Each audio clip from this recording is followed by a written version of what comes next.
What is up, guys? It is WitherslayR here, and in this video I got a 116 RSG hardcore PB of 1801. This run was super crazy and I hope you enjoy. And here we are, resetting for a good seed.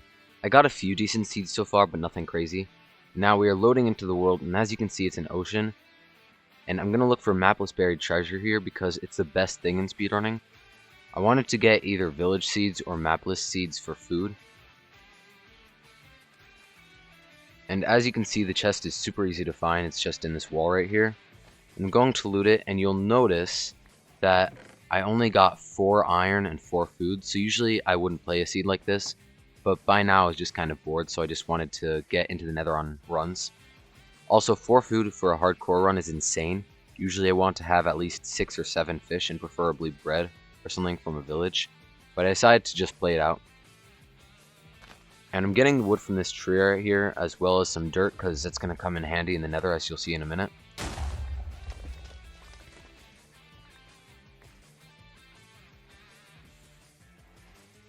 So now I'm just going to make a crafting table, make some tools. And obviously I only have wood tools because I didn't get enough iron from the buried treasure. And you might think I should make gold tools, but actually the gold helmet is super important on hardcore, because otherwise piglins can two-shot you.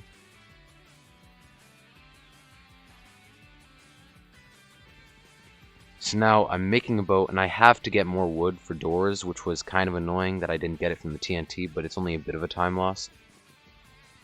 And I decided to get just a little bit extra just in case, which I'm happy that I did, because the nether does not really have that much wood.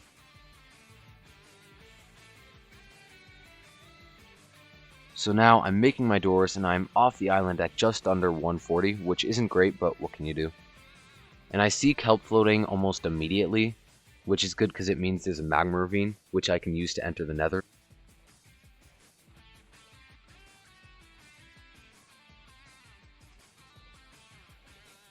And you're about to see the magma any second. Yep, there it is. So I'm going to get out of my boat and swim down here to get some flint from the gravel at the bottom. Also, my gravel rates this run were awful. And of course, it's when I have a wooden shovel as well.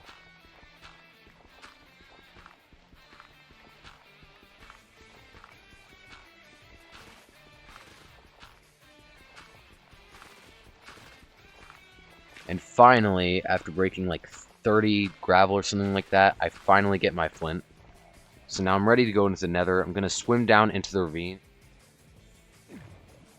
Also, I almost died to a trident guy right here. That was a bit scary. But anyway, now I'm just going to swim down to this L shape in the magma, which is going to allow me to make a portal right here.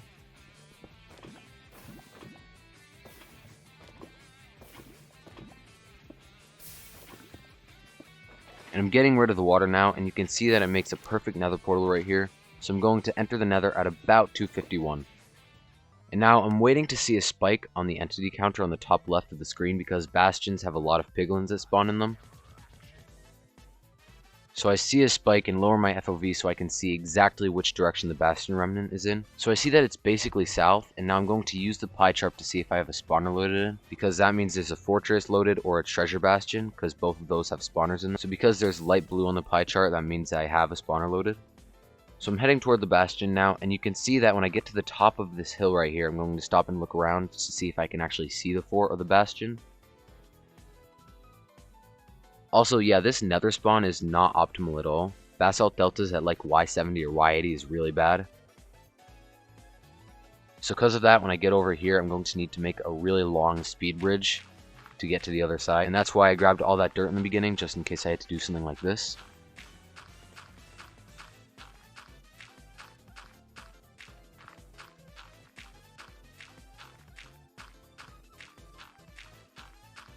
Now we're getting to the island, and once we get there, I'm going to boat down.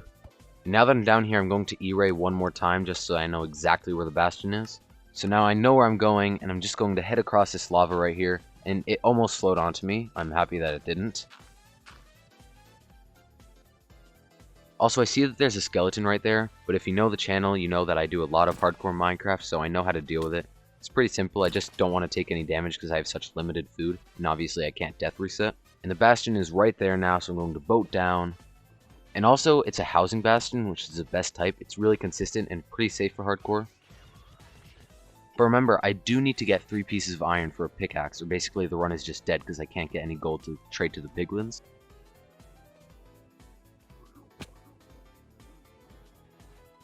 But then I come over here and open this chest and bam, 3 iron right in front of me. So now I'm thinking, okay, this run could actually be good if it is a fortress and not buried treasure. Or not a treasure bastion, I should say. But I'm going to make a pickaxe, and I just heard a piglin die. He must have fallen. But I'm going to mine up here because this is where all the gold is. As you can see, when I dig down right here, I'm going to see a ton of gold blocks. And if I break these blocks right here, all the piglins will fall down and I can easily trade with them safely.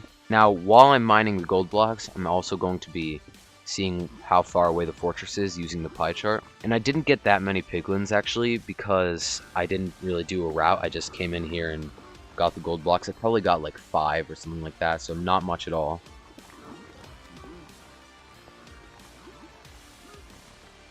But now I'm going to throw the last of the gold to them and block it off. Also, because I'm used to RSG, I went to change it from hard mode to easy mode just by muscle memory, which is kind of funny.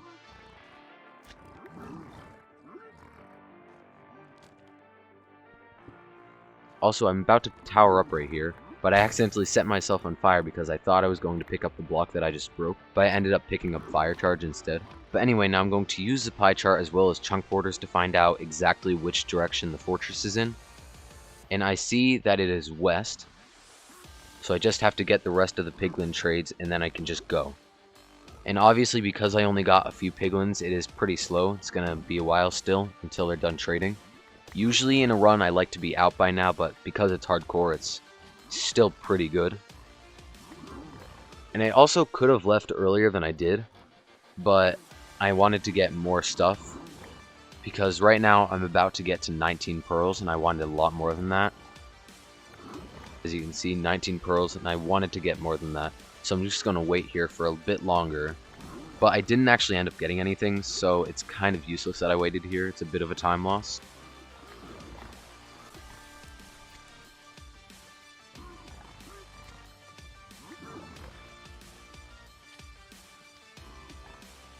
But finally, I did notice I'm not going to get any more pearls, so I started making my way up to the top.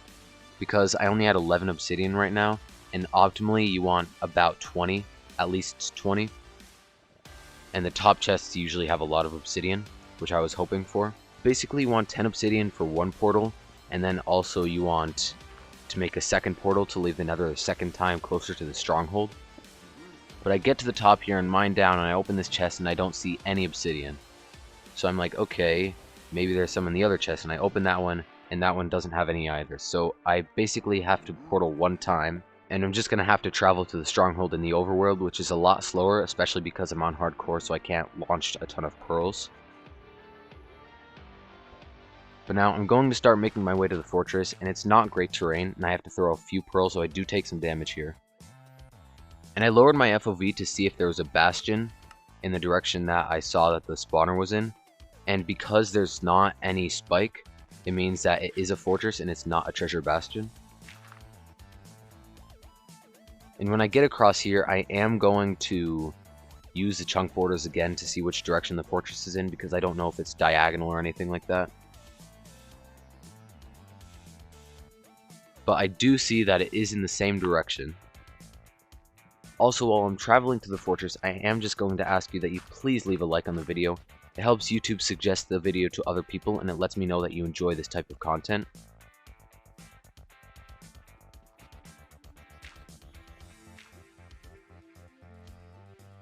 But in a moment, you can see the fortress coming into view now, and the spawner is right in front, so that's really good.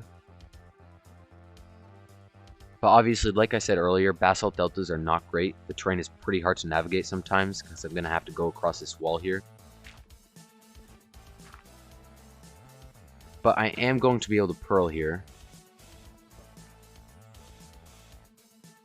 And I land right next to this bridge right here, which is kind of perfect. If I landed right on the back of the blaze spawner, there's a good chance I could fall because it's further out than the main wall, so I might not be able to block clutch, or a blaze could just hit me off. But I do see that I have a ton of stray blazes right here, which is really good.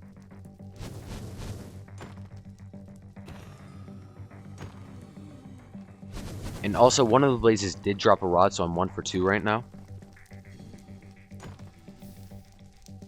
And then I go 2 for 3. And I decided to make a new axe right here, because wooden axes are just a really big pain when you're fighting blazes. Also, this is where that wood comes in handy from earlier, so I can make sticks. But I'm going to kill this blaze right here, and I also did not want to go up onto the platform that much, because if a blaze spawns on me, it does a lot of damage really fast. And I have died like that in hardcore before, and it's not fun.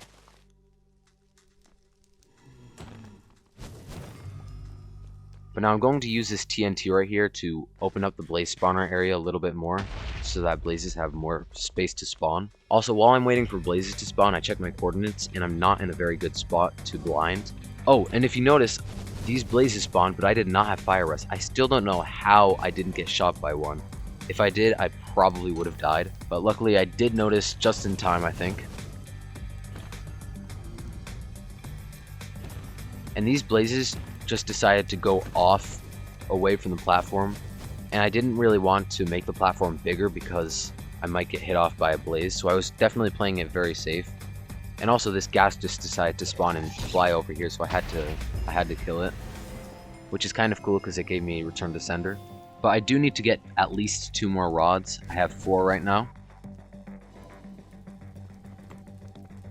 And then I get a 1 spawn, which is obviously the worst one. So now I've had 2 1 spawns in a row. So yeah, the blaze rates were not good this run. And I was finally able to kill these blazes, but sadly one of them dropped a rod into lava.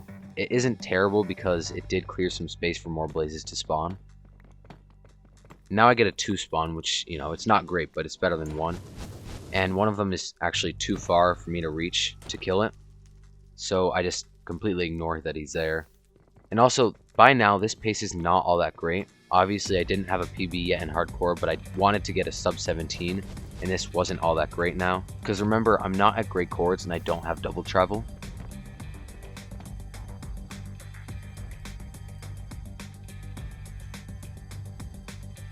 But right here, I got a 3 spawn, and I do get another rod.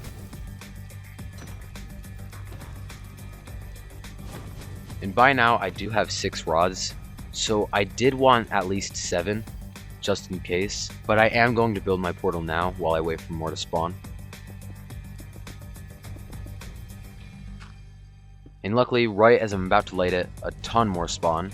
So I'm able to get another rod from this guy right here. And I break the spawner, and also I decided to kill this blaze right here, and I actually got 8 rods now, so I'm definitely comfortable with that. And I'm blinding at about 12:33. And I immediately notice that I'm next to an ocean, so traveling over an ocean is really fast if the eye points toward the ocean. I'm going to craft my eyes, and when I throw one, it points straight toward the ocean. So I'm going to measure it and put it into Ninja Brain Bot. I am one of those people who doesn't really like the calculators, but I just use it because there's no other way to keep up with the competition. And also right here, my calculator said it was probably like 2,500 blocks away, so I was like, great, I'm going to lose the run to this. But I see this dolphin right here, and dolphins are way faster than boats, so I'm going to swim over to him, and now I'm just heading toward the stronghold. Also remember, I don't have wood right now for beds, so I was hoping there was somewhere along the way that I could get wood, and the chances of that, if the stronghold is over 2,000 blocks away, is really high. So yeah, this kind of video is really different for me. I usually don't do commentary on my speedruns, but I thought I would try it this time. So please tell me in the comments what you think about this kind of video. I would love to know if you think I should continue doing this or I should try out something else. I'm hoping to get some more videos out soon, but I'm doing a lot of stuff right now in real life. Obviously, school is about to start, so I'm on my last year of high school right now. And I'm studying for my driver's test right now, so I do have a lot of stuff, so I don't have that much time to make videos. But I am going to try to get some more out soon.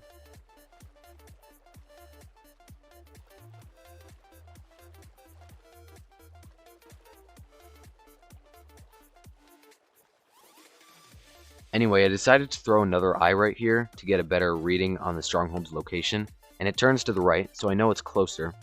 And I measure the eye, and the calculator says 300 blocks. So now I'm thinking, okay, maybe sub 17 is possible.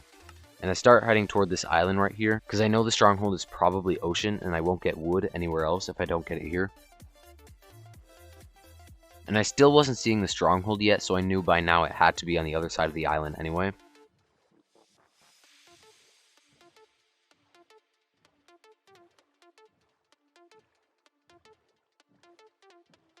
So I get onto the island, and I do need to kill this creeper right here, which is no big deal. I don't take any damage anyway. So I can just get a few logs for beds. And by now, I know the stronghold is probably like 100 blocks away or something like that. And basically, as soon as I get into my boat, I see it. You might not be able to see it yet because it's only sticking out from the island a little bit. I was hoping there was more exposed on the other side of the island, because I did not want to have to enter the stronghold here. And I get around to the island, and I immediately see portal room. Right there. And I am getting excited now, because I know this is now low 16 pace. So I'm going to get out of my boat and swim down to the portal room, mine in the side, and these silverfish right here were kind of being annoying. So I just had to go up the side of the portal. And now I'm going to craft the rest of my eyes and start placing them in the portal. Just grabbing my pearls here, and now I'm in the end at 1512. And also, if I did a really good zero cycle, this could technically be sub 16, but I wouldn't go for that on hardcore, and it was backdragon anyway. So I probably wouldn't even go for it in normal RSG either. Honestly, I don't know how I entered the end with full health and almost full hunger with only getting 4 pieces of food in the beginning. I think this may be the best I've ever conserved food in a run ever. But yeah, now I'm setting up for one cycle, placing the obsidian, getting ready to craft my beds. I had 6 beds this run, which I'm super comfortable with. I usually like to have 5, but I'm okay with 4 as well. If I'm going for zero cycle, I need to have at least 5 though. Also, I have to say, this dragon took so long to perch. You might have noticed it already faked a perch one time. But yeah, like I said earlier, tell me if you like this sort of video and I'll try to continue doing this kind of thing.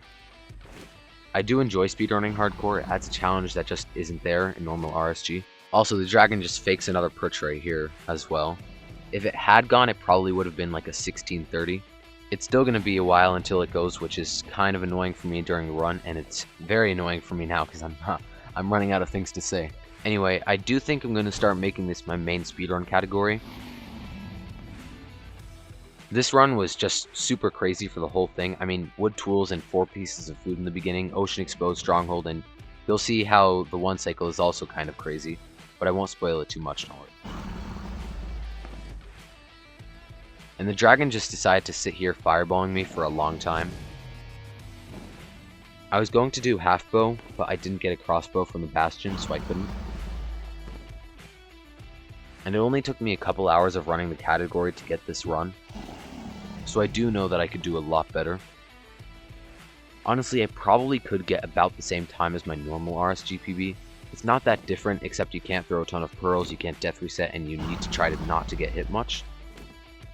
Other than that, it's not that different.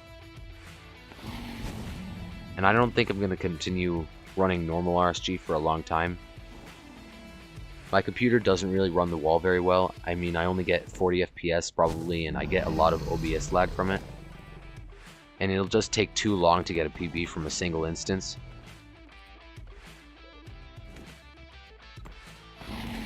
But yeah, the dragon is going to perch now, so as Curryway would say, enjoy the one cycle.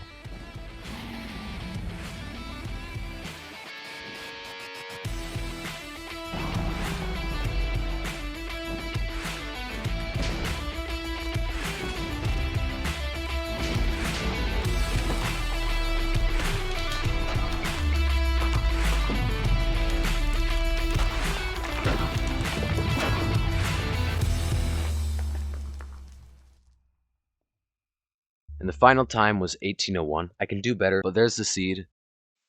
3+1 one cycle is cool in any run. I think that my FSG PB also has a 3+1 as well. But I hope you enjoyed, and I will see you in the next one.